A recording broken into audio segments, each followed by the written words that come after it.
Hello, and welcome to another live episode of We Mean Business, the show where three dynamic millennial women, Chanel Martin, Lindsey Walker, and Bianca Modo, navigate the complex world of faith, relationships, and business. We are streaming live on Kingdom Business Network TV on YouTube. Shout out to all of you guys that are tuning in live. And if you're watching a replay, can you do us a favor and put hashtag replay? Let us know where you are tuning in, because this is the place where we are going to be bringing you raw and engaging conversations that matters. So I'm excited for today's episode. We have a lot to discuss, and we'll be back. Get ready for the groundbreaking launch of the KBN.com. Meet us in Atlanta, Georgia for an unforgettable event filled with inspiration, networking, and empowerment. You are invited to be a part of a historic moment as we celebrate the launch of the KBN.com July 20th, 2024 in Atlanta, Georgia at the Embassy Suites. The revolutionary online platform, the KBN.com, was designed to amplify the voices of the faith-based community. At the KBN.com, we're committed to bridging the gap between faith and daily life, providing a platform where believers and seekers alike can find content that resonates with their spiritual journey and practical needs.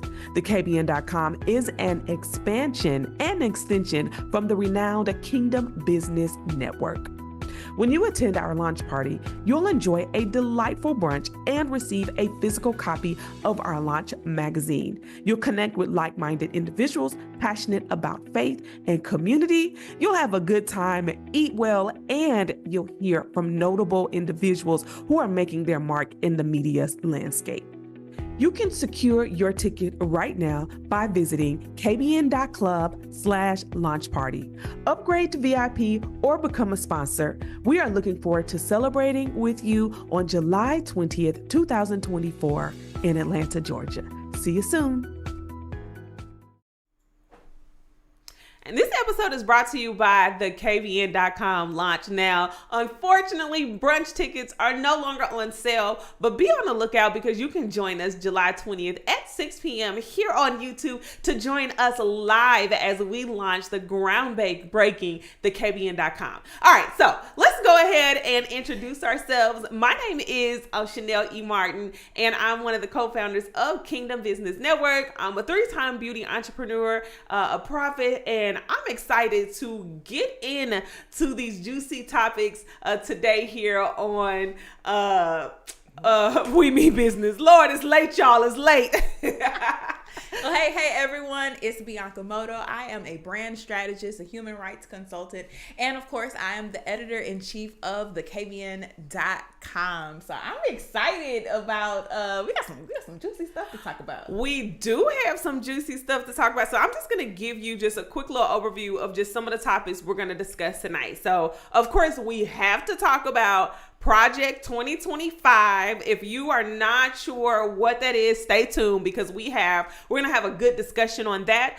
Next, we have to talk about friendships. That we found this clip, and we want to get your take on friendships, especially how friendships have been modified post-pandemic. Like, how are you friending these days? Then we're going to talk about dating. There's a new dating show on the scene that is quite controversial. I'm really excited to get your feedback and what you guys think about that show. And then, listen, if you have been sitting under a rug, the BET Awards, they had a show and there was a live performance by Will Smith and guess who? Chandler Moore. And there's an uproar about it, and we'll talk about it in just a moment. So welcome to We Mean Business. Y'all ready to get started? I'm ready. You ready? I'm ready. Okay, so let me jump right on into talking about the heavy stuff. We gotta talk about Project 2025, and then we'll have a little bit of fun, okay? So if you are not familiar with Project 2025, Project 2025 is an initiative led by the Heritage Foundation aimed at reshaping the U.S. federal government under a future conservative administration, right? So this will be in the event if former President Trump is able to become current President Trump, okay? So the project outlines a comprehensive plan that includes policy proposals, structural changes, and personal shifts designed to implement a conservative agenda from day one of the next administration. That's why it's called Project 2025, because it is going to be in effect 2025 for the new conservative president. So we have a quick clip that we're going to share about it, and then we'll come back and discuss what the uproar is about. Distanced himself from Project 2025, the handbook for a new conservative government written by several right-wing think tanks. The presumptive Republican nominee said on Truth Social that he knows, quote, nothing about Project 2025 and has no idea who's behind it. That comes as Democrats double down on their messaging, tying Trump directly to the playbook ahead of the November election. Our White House correspondent Laura Barone-Lopez has been covering this and joins me now. So, Laura, former President Trump denies he knows anyone behind Project 2025. Your reporting shows he's actually connected to some of the architects behind it. What have you found? That's right, Amna. So Project 2025, we're talking about this more than 900-page blueprint that was crafted by Heritage Foundation in coordination with other right-wing think tanks for a future Donald Trump presidency. And now, despite Donald Trump's denials that he knows who these people are, he is deeply connected to key authors of Project 2025, which include Paul Dans, Roger Severino, Ken Cuccinelli, Christopher Miller, and Russ Vogt. Okay. So you guys saw the clip, and you can head over to YouTube and just do a quick Google search, and you're gonna find out more. So before we get into the clip, I'm gonna just give you guys a few points and tell you what the uproar is about. Okay, so consider this your crash course on Project 2025. Now, I have seen a whole lot of posts on social media, so of course we had to talk about it and do a little bit of digging so that you could find out. Okay, so let me tell you what people are upset about. People are upset about Project 2025, and most importantly, it is the liberals, the Democratic Party, and those who identify as Democrats or liberals for several reasons. Primarily due to its political impacts on the structure of the U.S. federal government, civil liberties, and the principles of democracy and governance. Now, I'm going to talk through really quickly a few points, and then we're going to talk about it, okay? So, number one, consolidation of executive power. Okay, Project 2025 advocates for a strong unitary executive theory, which places significant power in the hands of the president. Okay, critics argue that this could undermine the checks and balances designed to prevent any one branch of government from becoming too powerful. Now, I'm going to pause here because if you saw the clip, former President Donald Trump up here saying he ain't got nothing to do with it. So we'll get into that. I just want to throw that in there. Okay, tea is hot. I know the tea is hot. Okay, all right. So let me get through the rest of them. So the second point, reclassification of federal workers. So this plan includes reclassifying tens of thousands of federal civil service workers as political appointees. This change would make it easier to replace career civil servants with individuals who are loyal to the administration's agenda, potentially politicizing the federal workforce and compromises its impartiality. All right, number three, Christian nationalist agenda. The project emphasizes infusing government and society with Christian values. Critics view this as an attempt to blur the line between church and state, undermining the secular principles on which the U.S. was founded. I'm so confused. Anyways, we'll come back to that.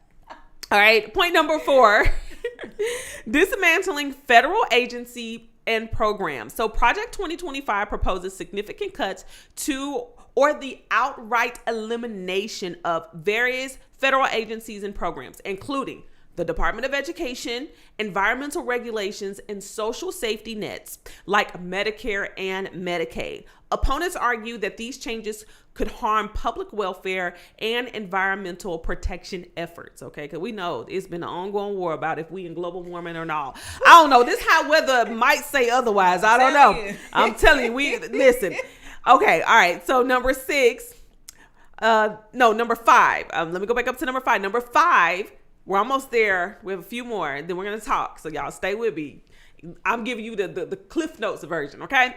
Number 5, civil liberties concerns. So this plan, Project 2025, if you're just now tuning in, we're talking about the Project 2025 plan that has been proposed by the conservative parties and efforts, okay? So, number 5, civil liberties concerns. The plan includes measures that could roll back protection for LGBTQ plus individuals, restrict access to abortion and contraceptives, and increase criminalization of activities such as pornography. Critics believe these policies infringe on personal freedoms and rights. Okay.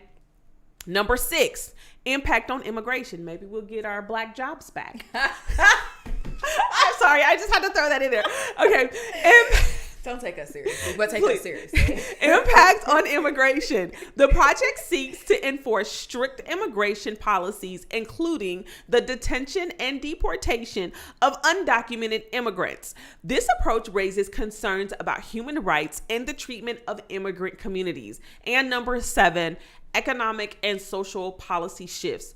The project calls for significant tax cuts and deregulation, which some fear could exacerbate economic inequality and reduce oversight of business practices. Additionally, the proposed reduction in climate research funding and environmental protection is alarming to those concerned about climate change. So I just gave you about 7 points from the Project 2025. I want to pass it on over to you, Bianca. This is good. For you I just want to see get your feedback on your thoughts on this. This is good. So we're gonna run down it in just a second. But what I do want to mention first, okay? Understanding that the separation of powers, the whole purpose of having 3 branches of government, right, is to separate powers so that one branch of the government, executive, legislative, judicial, doesn't have all the power. Right. That is the purpose, right? They don't have all the power. And so now what this organization, and I had to go look up, I was like, okay, now I got to go read from the Heritage Foundation and all of these things. So basically what they're saying is y'all in the way. Okay, they are trying to implement policies, and they are taking into consideration what happened with Trump when he was in office the last time, and how there were federal career employees who basically they were just in the way. Like they were just siding and not necessarily. And honestly, I'm gonna to agree. There are some people in positions that it's time for them to go. There are some people in positions that it is time for them to go from local government, state government. It's people that have been in local government positions, like city government positions for like 40 years, y'all. Like seriously. Yeah. So they are out of touch. They have no idea what we truly need, right? Okay, so let me. That is just that. You want to get that out? Yeah, I wanted to get it out. Okay, I had to get it out. So we're talking about Project 2025 and what the uproar is about. If you're just now tuning in, I recently just read down some of the points from the Project 2025. It is apparently a 900-page document. Okay, so. All right, I'm gonna keep going. Okay, so let's go down the list, right? So you talked about the consolidation of executive power. Well, what does that really mean, right? Like, basically, like I told y'all, the president is like, I need help. Like, I need my team if we're gonna do what we need to do and what they need to implement. And at this point, I don't know what Trump is really intending to do. Just listening to him and in this presidential race, he shifted gears than what he was, and I think that's because he's trying to get the black vote. He's trying to tap into audiences and probably Democratic, we talked about this before, those that consider themselves to be Democratic, and he is focusing on the things that we're interested in, right? Okay, yeah. So that is that consolidation of power. Now, I still do not believe that he should have all the power. No. That everything should just flow through him. That makes absolutely no sense. Because there goes the balance of power. That's insane. Okay. Right. The reclassification of federal workers. Y'all. I know where you stand on this one. So me, yeah, they need to go. They need to go. They need to go. And maybe not everyone.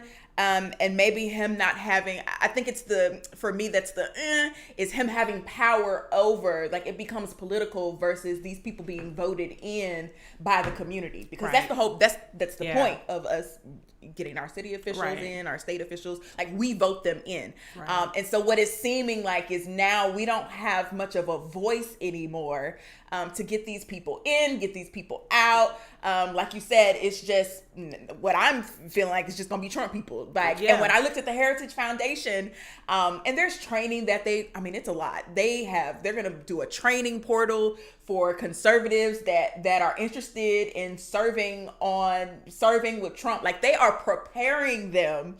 That's basically what it sounded like. It's like change management. Yes. But a whole overhaul. Absolutely. A whole overhaul for change management. So, okay. What I'm hearing, and we try to be impartial here on We Mean Business, okay? Well, we are not coming from a Democratic, Republican, from any point of view, just kind of stating the facts. But what made me particularly interested in this, Bianca, was when I was scrolling on social media, everybody's like, oh my gosh. They made it, to me, it made it seem like Project 2025 was about to shut down all the black people and black people weren't going to be able to do nothing. And it just was going to take down everything and we weren't going to have no rights to do anything. And so what I gathered, this is what I gathered. I will say that it does point towards a more conservative agenda. Absolutely. Right. But I will say this. And this is going to be a little bit controversial, what I'm about to say. So I'm not, I hate that our people sometimes seem so helpless. Yes. I think about how God deals with us. He never just lets us wallow and feel helpless. He gives us the power to produce wealth. Like everything in the Bible is empowerment. It is telling us what we can do, what we can overcome, forging us in our identity. It is not a book that allows us to wallow. Now, of course, there are scriptures and context in the Word of God that says help the needy, help the poor. But since when do we want to be classified as poor and needy? Yeah. So I'm not saying I agree with everything that's in Project 2025, but I do believe there needs to be, I don't know, maybe the Democrat, I wish there was like a conservative Democrat party, right? Oh my goodness. They're not ready for this conversation. Like a conservative Democrat party, like someone that can come in and review it, like in collegiate environments, you have to be peer reviewed.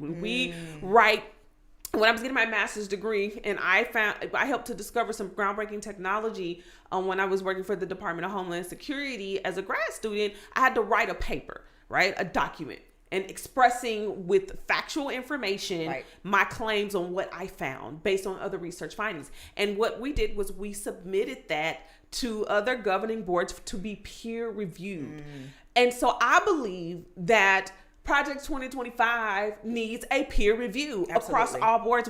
Someone else needs to go and redline. Okay, keep this, scratch out that. Keep this. That's just my thoughts. What do you think? Well, that's good. And that kind of brings us to the next couple of points. I'm gonna come back to the Christian nationalist agenda. That's good. I'm gonna skip because I want to go to the dismantling of the federal agencies and programs. What you just said, which they're talking about basically getting rid of Medicare, getting rid of Medicaid. Yeah.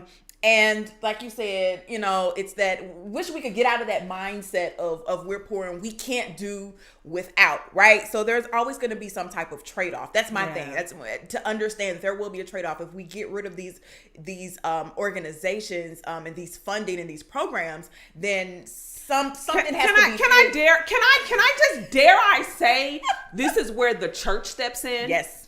Yes. Dare I say this is where nonprofit, there are enough nonprofit organizations and enough churches. Yes. Let's talk about churches in general, where we could probably debunk all of the welfare and Medicaid if the churches that are in these communities would recirculate the wealth. Absolutely. And there are some churches that are doing this, but I believe it would put a greater mandate because Some people are getting Medicaid checks and it's $900 a month. What are you doing with $900 a month? You can't even. That's like one grocery trip, right? Like one good trip to Costco, maybe two.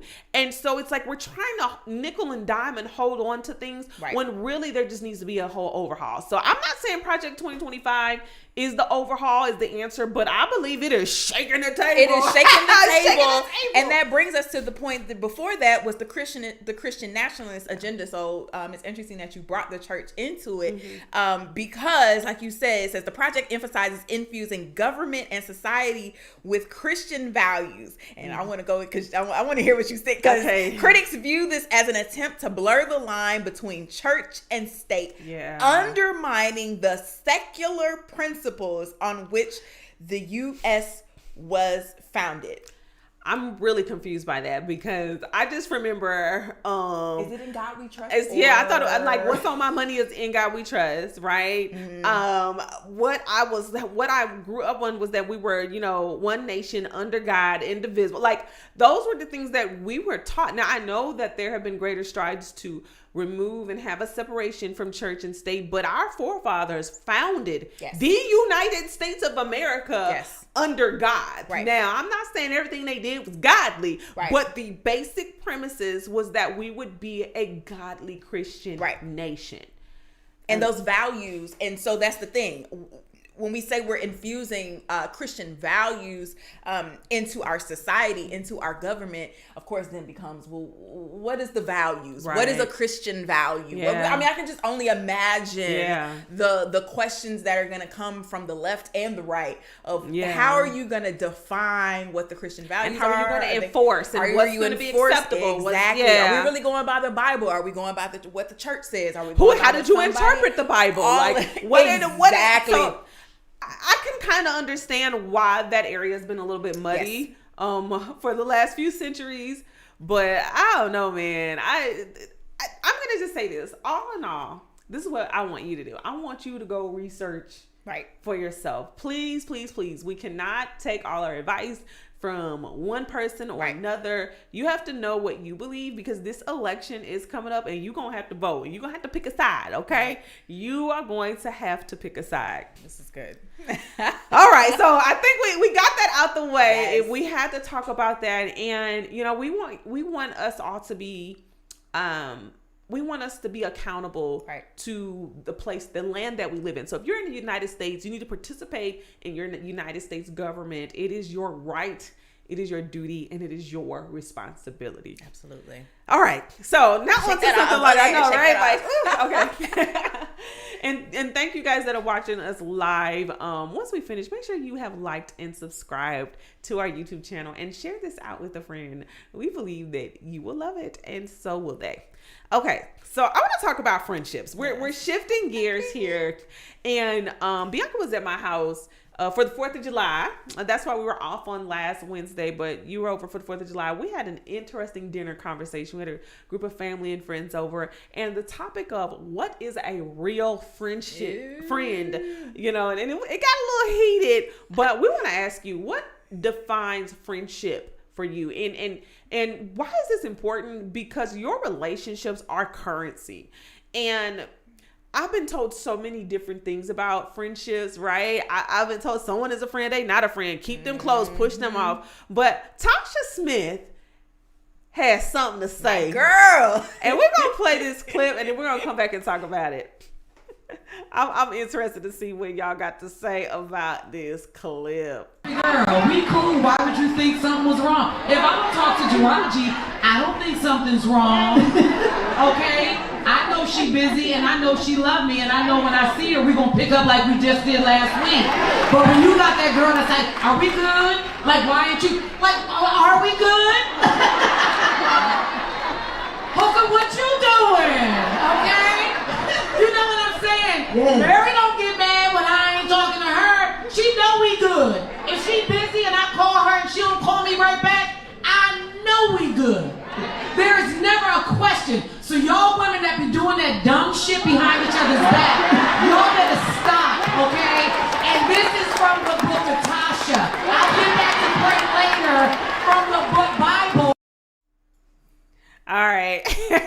Now, real hype, and she said it like only Auntie Tasha could say. But I think it's a conversation that needs to be discussed here on We Mean Business, because I do business with my friends. Yes. My friends are very much integrated in my life in different aspects, and I just want to know what's your thoughts. You know, I got so much let's to go say. ahead. Let's go ahead, Bianca. Okay, so what I love about Tasha and what she said, and I think some people missed it because I have to go through the comments, and I have to see what other people are saying. And baby, they were livid. They were like, my friend needs to talk to me every single day. If you disappearing for months, if you're doing this and that, then you're not my friend. And all of, okay, I get it. We understand there's a difference between friends and associates. We not doing all of that. We understand that.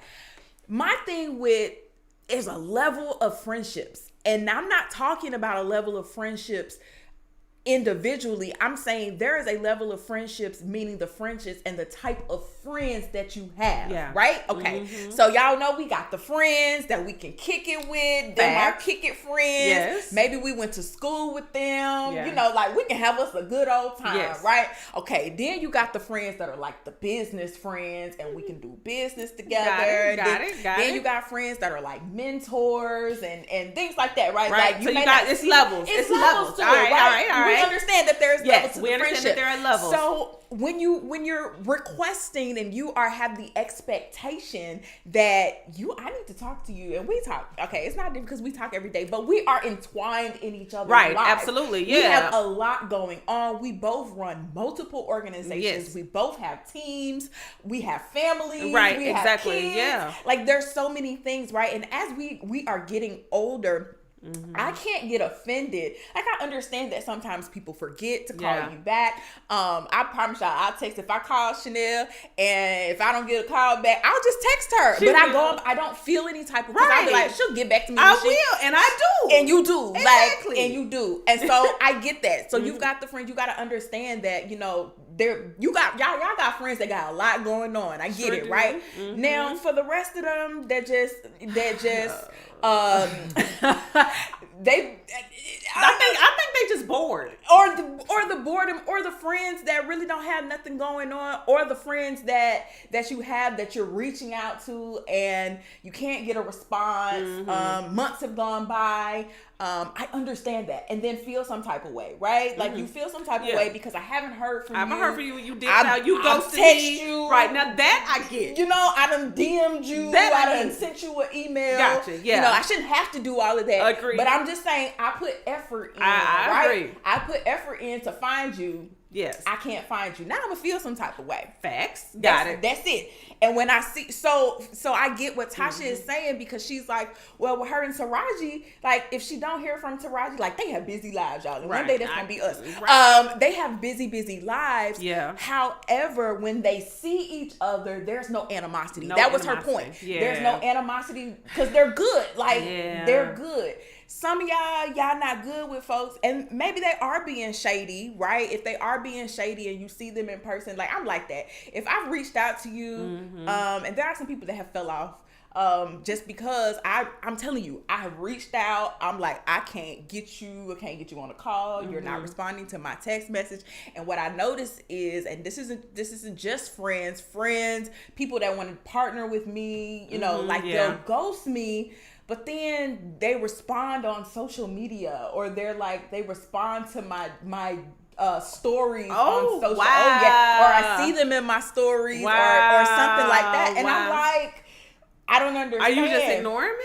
Like, what is this? Okay, so I have some thoughts about that. Okay, I feel like a lot of friendships aren't really friendships; they're codependent relationships. Ooh. And a lot of people are so codependent upon each other, and they have replaced them, or that friend is filling a void that you may or may not know. So instead of, maybe you don't have a good relationship with your mom, so you connect with someone that's a mom figure. Right. And now you have a codependent relationship, and you subconsciously have replaced that person as your mom. Or maybe you don't have you're not married. Ooh. And you don't got a boyfriend right now. That's how people be disappear. When they get a man, they ghost, because you were their surrogate man. You were their in-between boo thing. Even if there is no same-sex attraction, that's not what I'm I'm talking about. I'm talking about from a female perspective, from a woman to woman. Yeah. Like I do believe that there is a lot of that happening. And the way it gets there is just because there's a lack of boundaries. Yep. There's a lack of communication. And so maybe one friend might mature or might realize, like, you know what, I need to step back, or maybe just flat out get busy. Yeah. And I remember that happened to me. I've always been a very friendly person, Bianca. And I remember when I went to Clark Atlanta University, I had a lot of friends.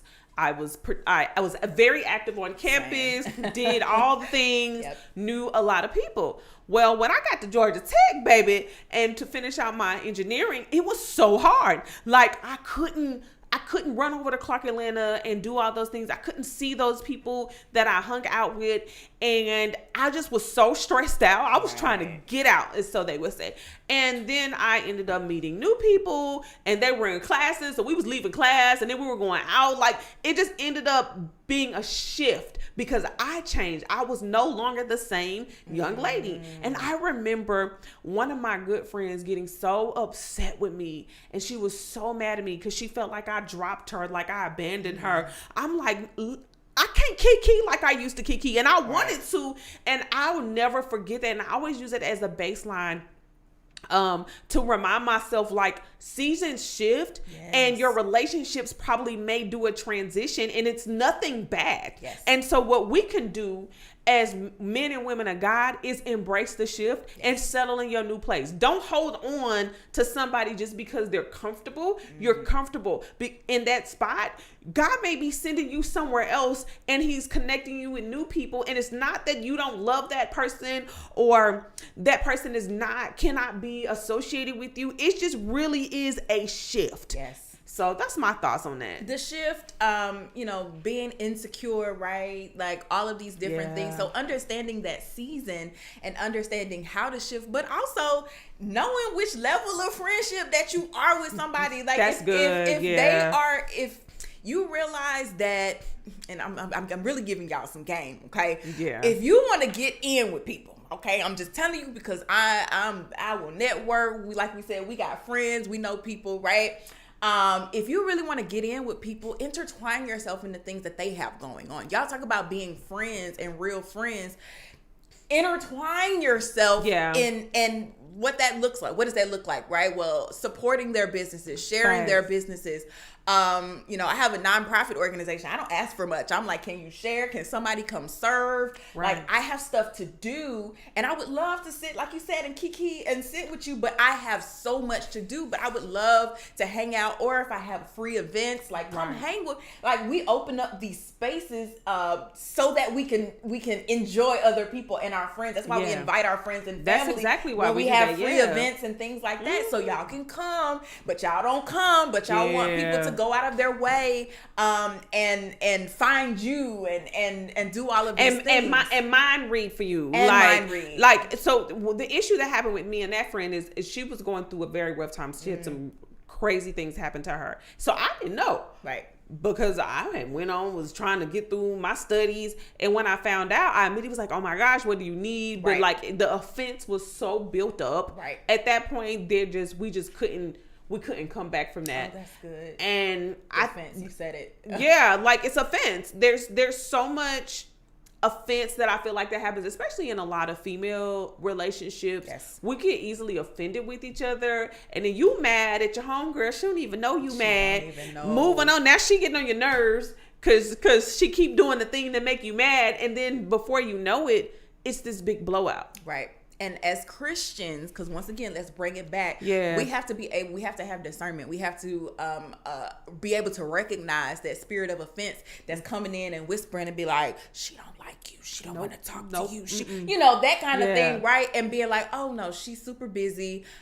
She just let me just, hey, drop her a note. It's like, hey, I was calling you. Sometimes calls don't go through. Hey, I was just checking on you. I just wanted to make sure you're good, and feel no type of way whether you get a response or don't get a response. Like, I think that's where we kind of have to learn to be different. And I have one more thing to add to this, and we do have, we got some stuff to talk about, but I have one more thing to add to this point. Understand your friend's communication style. That too. I think that's a really big thing.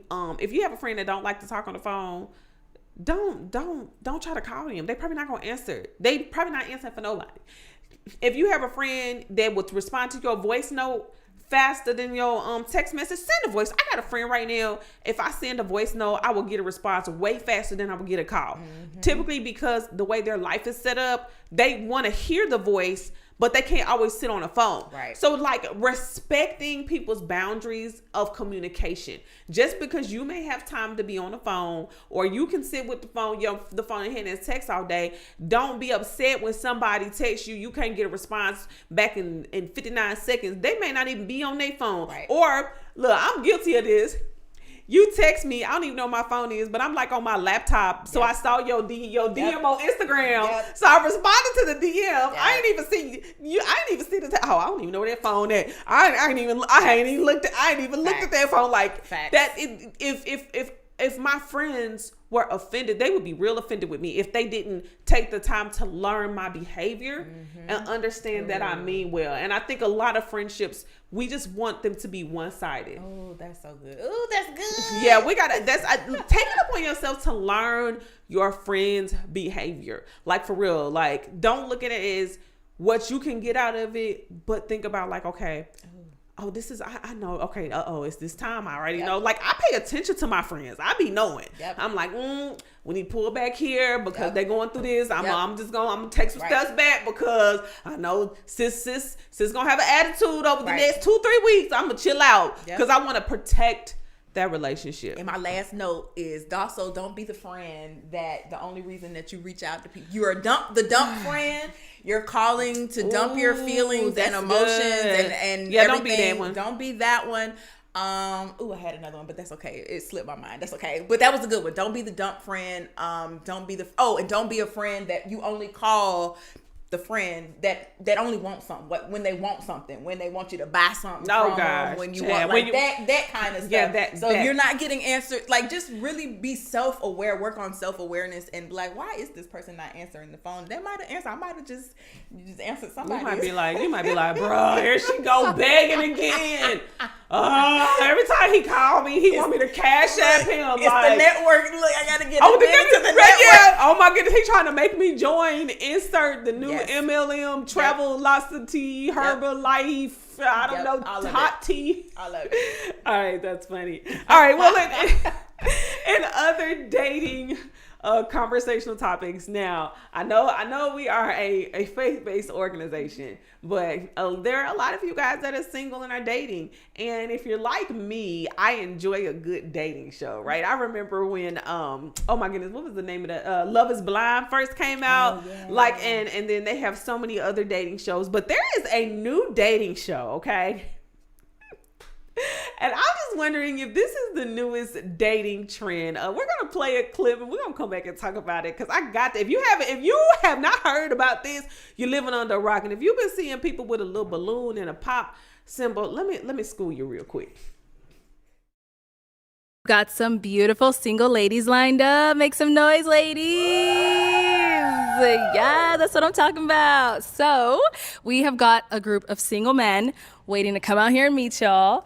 So when they come around this corner, they'll come out one by one. If you're feeling him, if he's your type, he checks off all of your check boxes, do not pop your balloon. However, if there's something he said that you're like, oh, red flag, or, you just really can't see yourself dating this guy, go ahead and pop your balloon, and I'll go over to a few of you, see why you ended up popping. You guys ready? Yes. Okay. With that being said, let's go ahead and bring out our first single guy. Hello, welcome in. I'll have you hold this. How you doing, Alette? Good. How are you? Can we get your Great. name?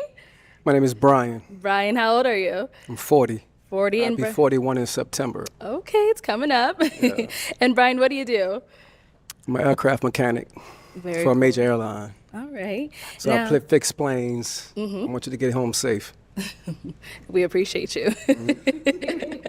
And now, what are some things that you like to do for fun? Things I like to do for fun? I like trail riding. I live in Houston. Okay. I'm from New Orleans, but I like to ride horses. I'm a country guy, okay? I'm still city, but, I like to do country things. Got it. I like to read. I'm from the ghetto, but I am a nerd. Okay, I like to read. I want to know about things that I don't know. Okay, I like to go lounges, right? I like to go to museums. You know, I just like to really have a good time. Okay, nice. Now, what are some things that you're looking for in a woman? Transparency. Look, that was actually a good one. I think he only had like one balloon pop, but the name of this show is Pop the Balloon or Find Love with Arlette. It is available on YouTube. Now, what is happening is there are men and women who sign up to be a part of this dating show, and they are interviewed in front of a panel of the opposite sex. So what you just saw was a young man. He was interviewed in front of a panel of women, all attractive. They come dressed to impress. And so throughout the interview process, the person of the people of the opposite sex, the panel, they will pop balloons in your face as soon as they find a quality that is not attractive to them, or where they don't feel like you make a match. So that one was actually pretty kind. That's the most recent episode. But there have been ones where someone has come out and they have just pop, and because the shoes was dirty. Yeah, because like it has been like the craziest thing, and I ain't gonna lie, B.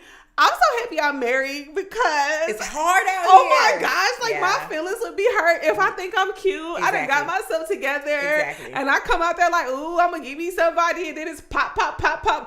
Yeah. Like I don't even know how they even. You gotta have some tough skin. What's your thoughts? I don't like it. I don't like it at all. You definitely, man, you gotta be confident.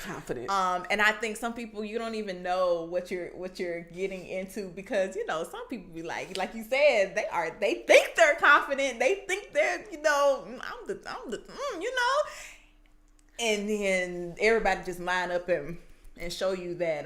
But I think this is pointing, you know, to just a different way of doing things, right? In this here 2024, right? I don't like it. I feel like we are opening the doors where folks ain't got no respect for no one. Right. You can say what you want to say. Like when they started opening up comment sections, I just feel like people can say whatever they want to say to people with no repercussions. Right.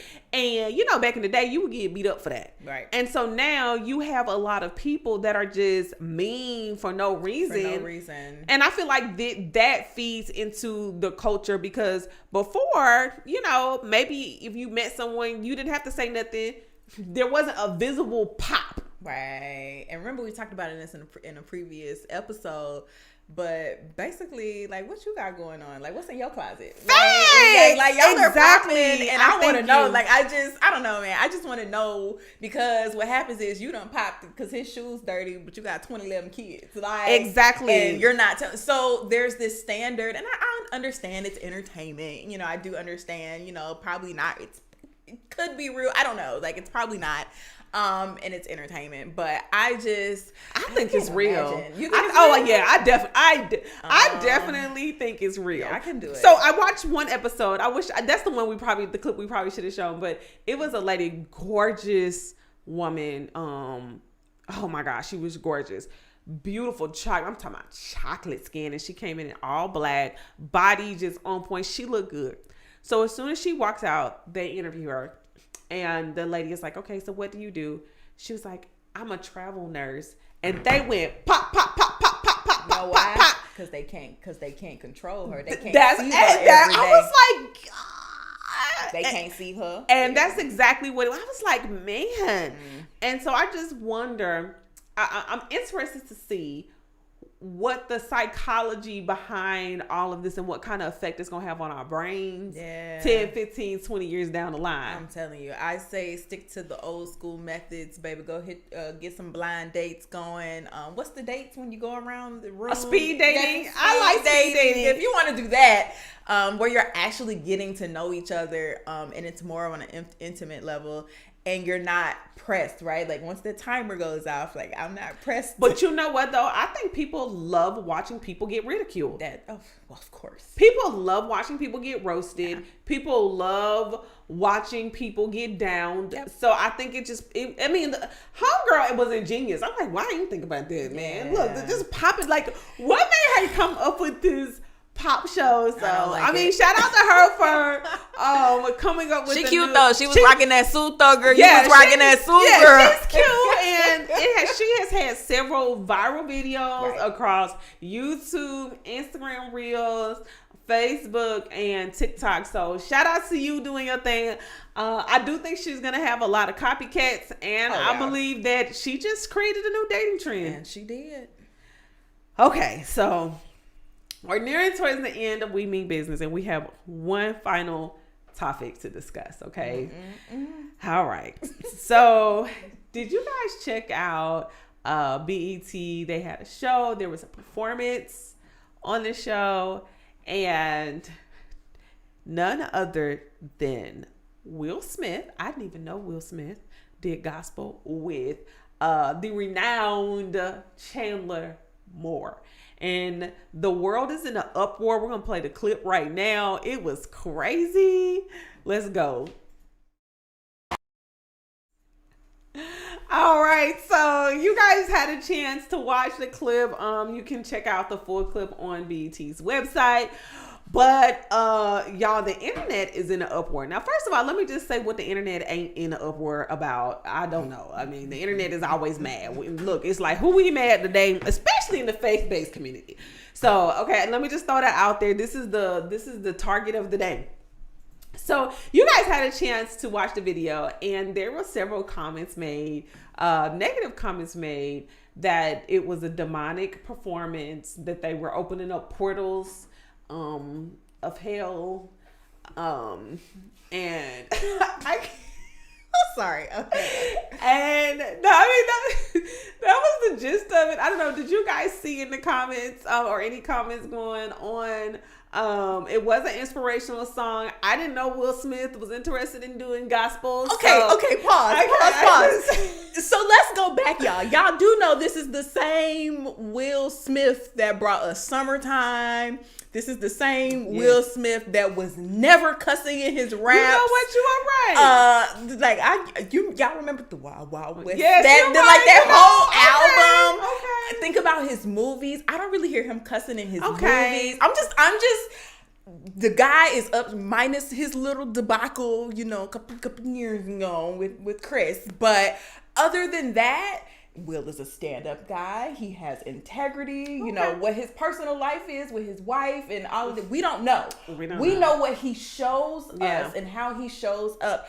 And he's been consistent. So honestly, I didn't see anything wrong. Now, I know what y'all looking at visuals and stuff. Folks can't never have visuals. But just I have something to say about the visual stuff. I have something to say about the visual. But just from him But you and Chandler and like, I think it was authentic. I think that was an authentic moment. Yeah. He fit into that. Now I'm gonna let you go with the Okay, so thank you for schooling us that Will Smith is a musician first. Yes. Like, remind us. I think his personal life has overshadowed probably who he is at his core. So I'm excited to see if he comes out with more music. Like, if this is something, what if God has been like charging him and speaking to him about stepping out? We be so quick to judge somebody's quiet time and secret place. All right, so I want to talk about that. All right, so let's talk about, because they said Kirk Franklin was demonic. Everybody is demonic, okay, basically. But anyways, okay, they said it was like the ring of hell, the ring of fire. Now, don't we always be talking about an altar? What if it was symbolic for him burning him, like for him being a sacrifice at the altar, right? Like, what is that? Look, what's that Chandler Moore say? He's like, I want to be tried by fire. I'm probably saying the word. I'm probably singing the song. But fire has always been a representation of burning away the impure. Fire has always been a representation of an altar moment with God. Fire has always been a representation of sacrifice, right? So I think sometimes we will take a demonic play on something and give the enemy way more power than he should have had to begin with, right? So we're going to give him a whole movement?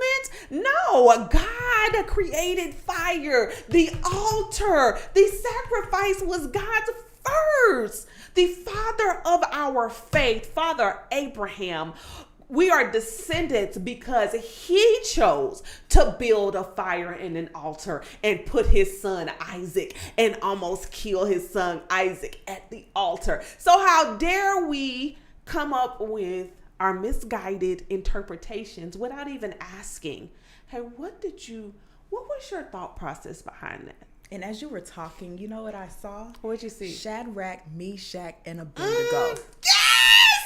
As you were talking, and think about it's being placed into the fire and not being harmed. Like there's so many positives that can come from that. But I feel like we hate influential people. Yeah.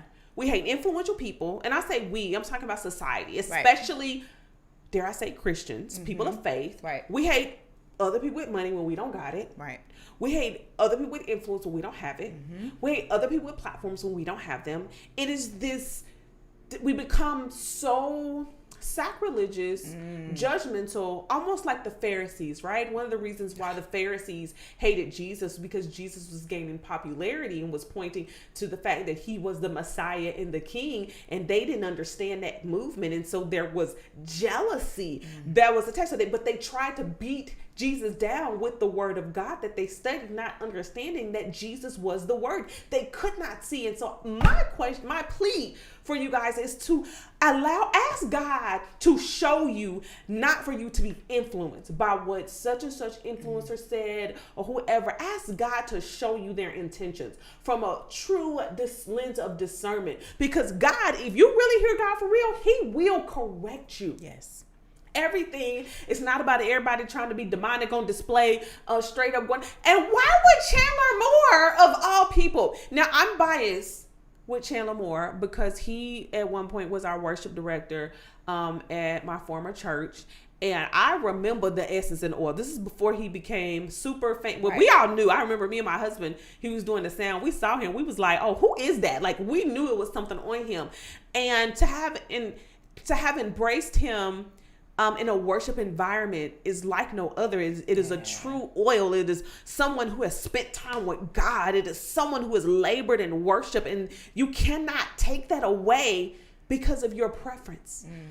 I'm off my soapbox. Look, that was good. That's good. I think we got the point across. Ask God to open your spiritual eyes, because y'all are just. I mean, you know, they want everyone to be in a full, like a hijab and not doing nothing, and just no creativity, no production. Can't nobody do nothing without somebody saying it's demonic. Somebody probably calling us demonic right now, like literally. And God is a God of creativity. Yes. He is the creator. So he is the creator of creativity, and he will allow us to tap into levels of creativity that are unlike what anyone has ever seen, because he understands what needs to get the people. Yes. Oof. Like, so we cannot be mad when God imparts new heights of creativity and gives you new ways to deliver the word of God by way of media, because it doesn't look like your 5th grade Easter program. I just want you guys to be prepared. There's more of it coming. There's more. God is unleashing the creative arts in a prophetic way that even the scene will prophesy. I looked at that scene, and just like you said, you saw of Shadrach, Meshach, and Abednego. Let me tell you something. Let me tell you why that's so important for you to say that. That fire. I remember when I first launched into entrepreneurship with my first company, Mahavana. We were on a trip, and I fell asleep, and I had a dream, and it was about that, about Shadrach, Meshach, and Abednego. And God led me to the scripture in the Bible, and I read it, and I asked him for the interpretation. Now, this is years ago. We're talking about, I don't even think I had children. We're going to say 2013, early in the beginning of our career. And when I asked God what it meant, he said, you're about to go through the fire, but you will not be burned. And I remember holding on to that word, because we indeed went through the fire, but I did not get burned.